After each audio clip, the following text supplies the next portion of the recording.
Magandang oras mga kababayan, mga ka-Golden Boy. Meron na namang nahuling isang inchik na espiya. This time ay ang Comelec na talaga ang kanyang pinuntahan. At ito'y merong dalang napaka-high-tech na gadget na pwedeng humigop ng mga text messages galing sa mga cellphones. Kaya talagang pang-espiya ang dala niyang gadget. At ito ang nakakabahala kasi alam na natin na ang China ay talagang involved yan kapag may election ang mga bansa, ay nandyan talagang China para gagawa ng kanilang moves na ang mapanalong mga opisyal ng bansa ay kampi sa kanila at hindi kalaban. Yan ang kanilang sisiguraduhin na matalo ang mga kandidato na anti-China. Kaya ito ang ulat, courtesy ng UNTV, atin panoorin. Dante, natukoy na ba ang pagkakakilanlan nung nahuli at mayroon ba siyang mga kasamahan? Magandang hapon, Monica. Batay sa pahayag kanina ng National Bureau of Investigation, kumpirmadong ito ay isang Chinese national. At nabanggit din kanina ni NBI spokesperson Ferdinand Labin, mayroon daw itong kasama, Monica, subalit ay nakaalis na ng bansa. Hinarang ng mga tauhan ng National Bureau of Investigation o NBI ang isang sasakyan nang dumaan sa harap ng Commission on Elections o COMELEC main office dito sa Intramuros, Manila kanina. Hinuli rin ng NBI ang sakay nitong Chinese national na may dala pang espionage device na kung tawagin ay International Mobile Subscriber Identity o MC Catcher. Ito ay device na kayang kunin o i-imbak at i-transmit ang text messages data ng ating mga cellphone o gadget. Grabe mga kababayan, no? Grabe talaga ang pakikialam ng China sa mga bansa. Kahit na nga ang Amerika yung election ni Donald Trump ay doon kumampi kay Kamala Harris ang mga inchik. Nais nila na si Kamala ang manalo kasi hindi gaanong agresibo. Ngayon ayaw nila kay Trump kasi ngayon tingnan natin ang nangyari sa China, di ba? Tumikluhod yung kanilang ekonomiya ngayon.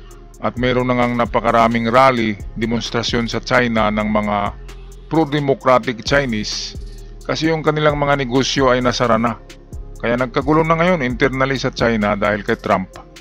Kaya itong ayaw ng China, kailangan talaga ang manalo na presidente o mga senador ay kakampi ng China. Kaya yan ang napakadelikado sa Pilipinas dahil nakikialam talaga ang China na ang mananalo ay sila Robin Ood, yang sila Bato de la Rosa, Bungo, Marcoleta, lahat ng pro-China, ayun ang gustong mapanalo nitong mga inchik na ito.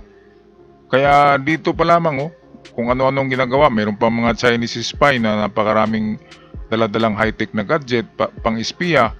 Ano ang ginagawa nito? Dapat i-interrogate ito Dapat lagyan niya ng kuryente sa kanyang bayag.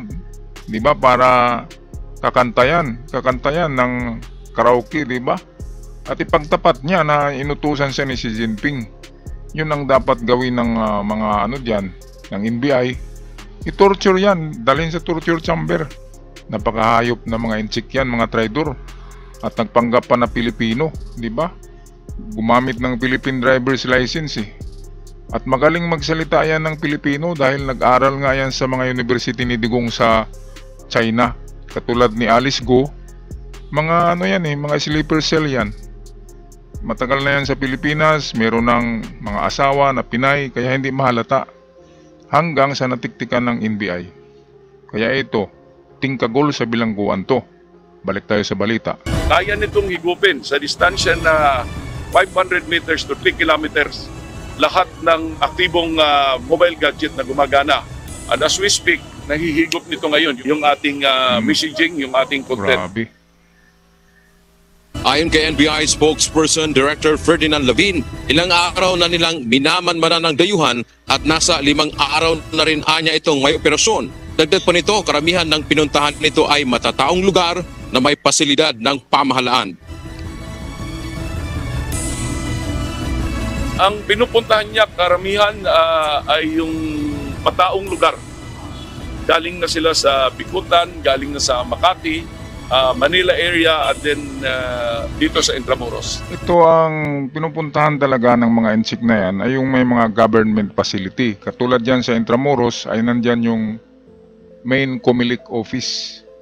Kaya diyan sila pumupunta at nag-acting-acting na turista. Pero dahil nga ay meron ng ang NBI, mga nakatiktik sa kanila, kaya sinundan. Kaya ito, nang buksan ang kanilang sasakyan, merong spy gadget na dala-dala.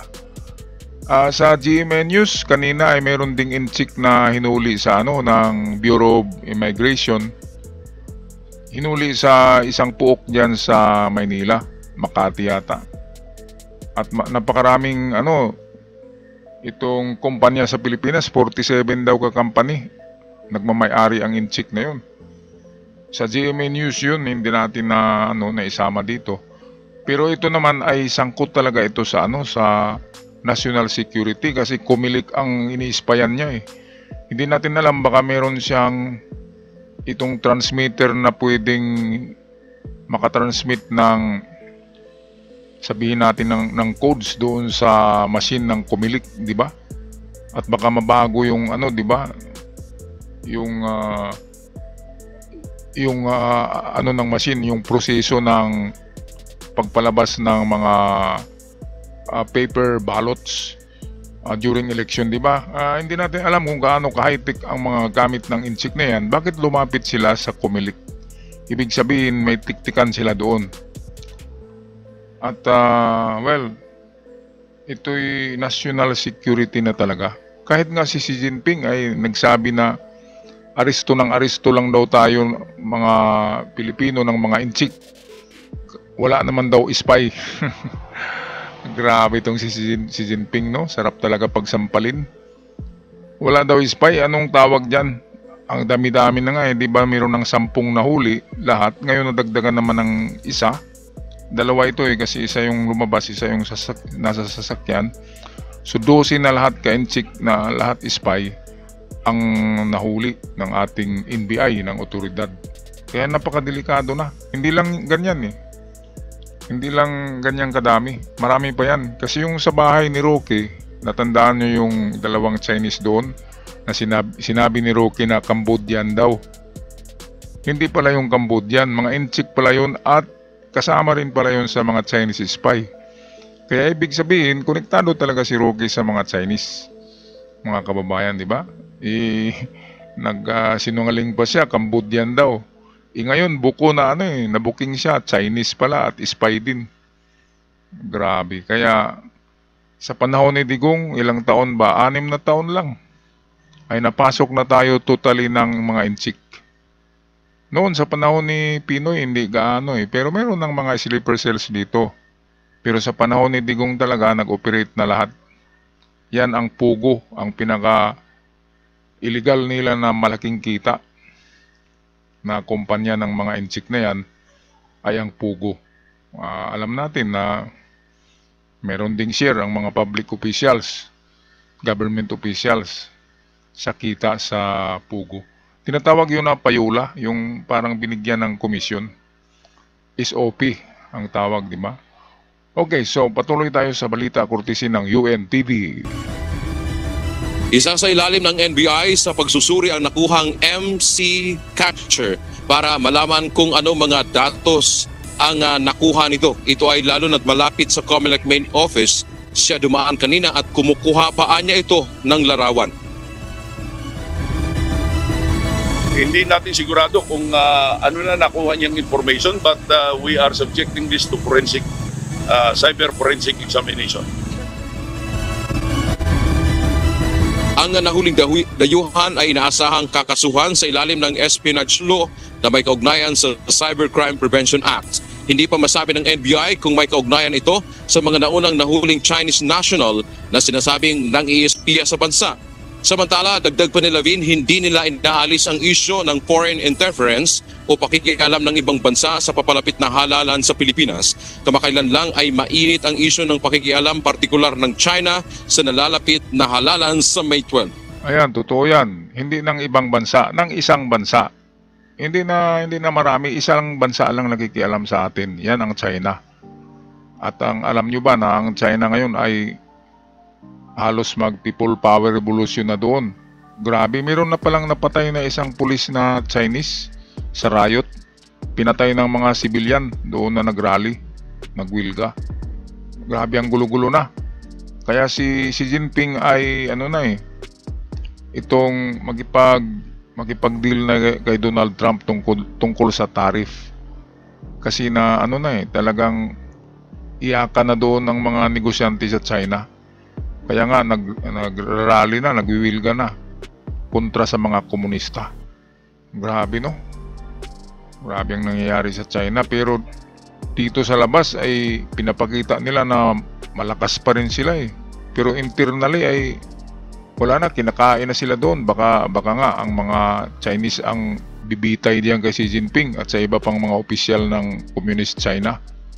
Baka ang mangyayari sa Russia ay sa USSR noon, yung Union Soviet Socialist Republic, yung nangyari doon na nag-alsa ang taong bayan sa USSR, baka mangyayari na rin yan sa China dahil sa panggigipit ni Xi Jinping sa mamamayan.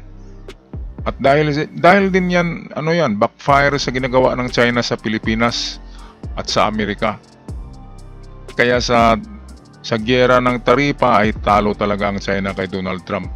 Siyempre, genius na businessman si Donald Trump, ang layo-layo ni Xi Jinping.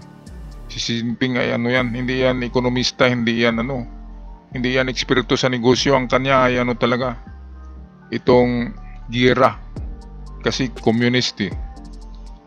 Kaya ito ang hintayin natin na tumikluhod ang China ang ekonomiya, babagsak, para wala na silang production ng kagamitan sa panggera, di ba? At kapag magkagera, dahil mababa ang kanilang ekonomiya, ay mahirapan silang mag-produce ng maraming armas at diyan sila matatalo. Lalo na ang China ay walang sariling oil refinery, di ba? Wala silang langis na sarili. Umangkat lang sila sa Russia, sa Saudi, at diyan sila talo. Kasi ang Amerika ay napakaraming fuel. Kaya sa digmaan, importante diyan ang langis, ang backup fuel, hindi lang pera. Alright, so mga kababayan, tapusin na natin ang bidyong ito. I do not want to conclude. I do not want to confirm our fears regarding foreign interference. But who knows? This could be it. Yan na nga, klarong-klaro yan na talagang Chinese interference sa eleksyon natin. Kaya ito, tinesting ng Comelec ang kanilang machine kung gumagana pa. Ito, tingnan natin. Monica, kinunan din natin ng reaction dito si Comelec Chairman George Erwin Garcia, lalo na nga dito mismo sa harap ng Comelec main office na huli yung dayuhan. Ayon naman kay Garcia, nag-test run kaagad sila doon sa kanilang sistema at maayos naman daw. Wala naman silang nakikita na may nakuhang datos o kaya na kompromiso. Okay, so okay ang machine, okay ha. Pero yan ang sabi ng yung nag-iingay na attorney na vlogger, na dapat ibalik sa manual ang voting. Ang pagbuboto ay dapat manual, yung katulad noon, na hindi gagamit ng machine na naka-online. At kung gagamit man ng machine ay dapat hindi nakasaksak sa internet. Bakit naman isaksak pa yan sa internet, di ba? Ang kailangan lang naman ay ma-record yung boto. Ngayon, kung i-connect yan sa internet, kung merong Bluetooth yan, kung ano ang meron diyan na ma-connect yan sa internet, delikado yan kasi meron ngang ang China. Meron nga silang panghigop sa mga signal.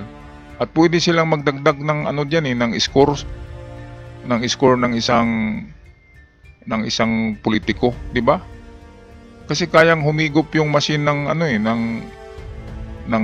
datos. So pwede ring maglagay yun, dagdag bawas, di ba? Yun ang tingin ko, kaya dapat tanggalin sa internet ang connection ng mga PCOS machine na yan. Kasi kung nakakonect yan sa internet, mahak talaga yan ng China. Kasi magaling ang China at makita natin na manalo number 1 si Bungo, number 2 si Bato, number 3 si Kibuloy, number 4 si Aimee, number 5 si Marpulita. Lahat na lamang ng DDS na senador ay siguradong papasok sila sa Magic 12. Yan ang mangyayari kapag nakakunig sa internet ang mga PCOS machine na yan. Kasi meron ng high-tech na nagagamitan ng China na pangdagdag bawas.